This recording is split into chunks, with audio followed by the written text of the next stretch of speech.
You are listening to I Am Refocused Radio with your host, Shamaya Reed. This show is designed to inspire you to live your purpose and regain your focus. And now, here's your host, Shamaya Reed. Welcome to I Am Refocused Radio. Once again, we are here today, and man, we have another amazing show. We have the one and only Abby Phillip. She's going to be talking about her new book, A Dream Deferred, Jesse Jackson and the Fight for Black Political Power. You know her from CNN. She's the anchor of NewsNight. I know you got a lot of stuff on your calendar, so thank you for making some time this morning. How you doing? I'm doing great. Thank you so much for having me. Yes, ma'am. When you think about the process of writing this book, you had an honor to talk to Jesse Jackson. What were some of the details that stood out for you as he reflected on some of the memories? Yeah. I mean, he talked a lot about these stepping stones that even led to him deciding to run for president. And the way that he saw it was just, there was a lot of strategy and foresight there. And also there was perhaps more courage than I think people give him credit for, because when he first proposed this idea of a Black person running for president, you have to understand that a lot of Black people did not like that idea.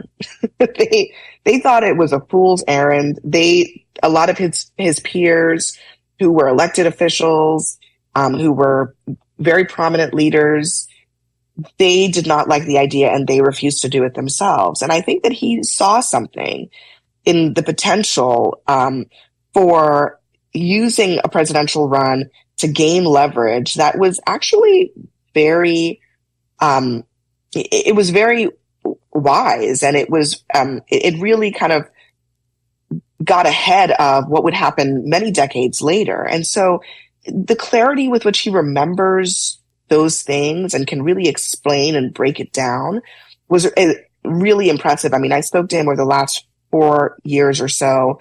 He's battling Parkinson's disease, but is really clear as day about some of these memories and the why of it, the why it matters, which is so important to him. When you look at the lens that he looked through in observing power, when you look at today's climate and today's politics, how do you see his political journey, how it reshaped the idea of power in America's politics today? Yeah, I mean, I think he understood that by working together, people together have more power than people individually. So he was a huge advocate for not just Black voters registering to vote en masse and then using their power collectively, but also aligning with other groups as well. And so he spent a lot of time working with Asian Americans and Arab Americans and Hispanic Americans and bringing them into the political process in ways they had not been brought into the political process before. And so what we understand as true coalition politics is a bedrock of that, is what Jesse Jackson taught so many of the prominent political activists today. And I think he understood also that establishments, regardless of political party, are not very eager to give power away. And so you have to demand it. And so in his case, the way to demand it was to use leverage. And he thought it was very important to gain leverage by running a candidate themselves, by uniting these groups together, and then demanding concrete changes. He demanded changes to the platform, changes to the way the party nominates candidates. He made it possible so that an outsider could run and potentially win. And it took 20 years for us to see the results of that. But Barack Obama was the main beneficiary of those rule changes that Jesse Jackson pushed through. Once again, let's not refocus radio, talking to our guest today, Abby Phillip. Get a copy of her book that we're talking about right now, A Dream Deferred, Jesse Jackson and the Fight for Black Political Power. When you understand how a lot of leaders are misunderstood, when you look at Jesse's life and what he sacrificed with his leadership, do you believe that people sometimes have to reflect on history before they truly understand the impact that he had? I definitely think that history is something that gets more clear over time. there's the immediate of what we do in the media today, which is sort of writing things as they're happening right now. And then there's what we do down the road. And that's part of what this book is. It's taking what was initially written and saying, I think there's even more to the story. And, I think that Jesse Jackson was stereotyped in a lot of ways because he came out of a civil rights tradition, which at the time was still pretty controversial. He was considered because, in the 70s, he used to rock this afro and he used to have the big chains. And, there was a whole kind of Black Power vibe to him in the 70s. And by the time he came to the 80s, there were a lot of white Americans who didn't take him seriously or thought that he was a radical. And I definitely think that some of that was preconceived notions of what a Black man should look like and how he should present himself. And it wasn't that related to what he was actually saying and advocating for. And so, yeah, there is an opportunity to go back and look at those chapters and ask yourself, what was he really running on? And was it the way that he was portrayed in the dominant media at the time?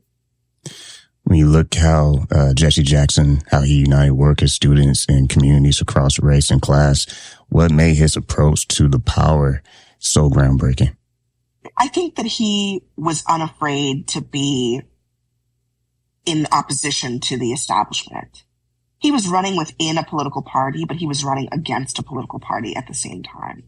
And that's what made him so impactful. That's what made him stand out to voters, because he recognized that there was this strain in American politics where Americans are kind of sick of the establishment. We saw it then and we see it now. And he really leaned into that and spoke to that and understood that by differentiating himself, he wasn't poll testing every single thing that he said and did, but he differentiated himself in a way that helped him stand out. When you think about how leaders like yourself are doing well in the media world and where you had to come from, Harvard and all these great places, doing your thing, what do you hope people appreciate from this book as an example of someone who rise to the occasion? This was part of my, it's part of the opportunity and the blessing that I have in the job that I have. I do think that there is a need for more history to be told by people who have a biography that is similar to mine, because I think that we can each bring different things to these stories.